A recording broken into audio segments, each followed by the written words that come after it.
again, you know it's the biggest component of your removable partial denture, which joins the one side of the arch to the other side of the arch.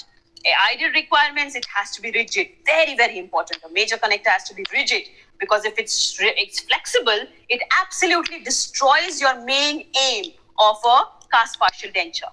Vertical support, a means of indirect retention, as I explained to you, that it can also function as an indirect retainer. Opportunity for positioning the denture base when needed. It should be self-cleansing and not allow any food accumulation. So these are, again, the ideal requirements, a must important mention. Now look at the diagrams. Let's begin with a simple one. The maxillary major connector, single posterior palatal bar. On your left, you can see the clinical diagram of actually the framework. On your right is your schematic diagram. So the first one is a single posterior palatal bar. The second one is your palatal strap, which is more broader. Then you have an anteroposterior palatal bar, a very, very favorite kind of a major connector, which is very, very commonly used. Anteroposterior palatal bar, very rigid, very beautiful, less metal coverage. That's something that you must know. Then we go to the next. That is a horseshoe or a U-shaped connector. Very less used now because it's flexible and we don't want flexibility, we want rigidity. Then you again have a modification of an anteroposterior palatal bar, which looks like a closed horseshoe, or it's also called as an anteroposterior palatal strap. And finally, the complete palatal plate. So these are our different kinds of major connectors. Now, primarily, as I said, the complete palatal plate is used for class 1 and class 2 edentulous spans, wherein you have a very, very long edentulous span, Kennedy's class 1 and class 2 situations. In class 4, we use a closed horseshoe, because a closed horseshoe is something with an anterior edentulous span that can be replaced. Otherwise, the favorite connector is anteroposterior palatal bar for class 3 situations. For mandibular, we have the lingual bar, the lingual plate. Then the third one below is the double lingual bar, which is a lingual bar with a continuous bar retainer. So these are the three different types of lingo or mandibular major connectors. The sublingual bar and the labial bar are less frequently used because they are very clinical scenario specific, and they are very difficult to maintain hygiene. So more particularly, you must know lingo bar, lingo plate, and double lingual bar used in periodontally compromised situations. Lingo plate used in class 1 and class 2 situations. Again, lingo plate acts as an indirect retainer, and when the sulcus extension is deep enough, you can use a lingo bar.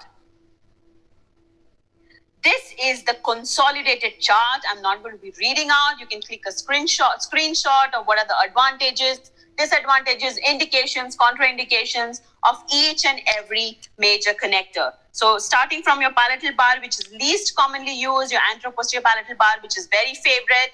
Then we have your anteroposterior palatal strap, your horseshoe, your closed horseshoe, and your complete palatal plate. So a consolidated chart, good to memorize, must know. For mandibular, again, the lingo bar, the lingo plate, the double lingo bar. Again, indications, contraindications, where do we use it and how do we use it? That's your labial bar and your sublingual bar. Very less used, only in case when you have severe lingual inclinations, you can use a labial bar, but generally, as I said, not very commonly used. Next, we go to minor connectors. So we've gone through these major components and all those direct retainers, indirect retainers, major connectors, but we want something that connects them together to function as a unit. And that's the function of a humble minor connector. So what is the function? It's the connecting link, and it joins the major connector with other component parts. It transfers and distributes the functional stresses, and it transfers the effect of retainers, rest, and stabilizing components. So please do not forget our humble minor connector. It's a very, very important component because it connects all the components together.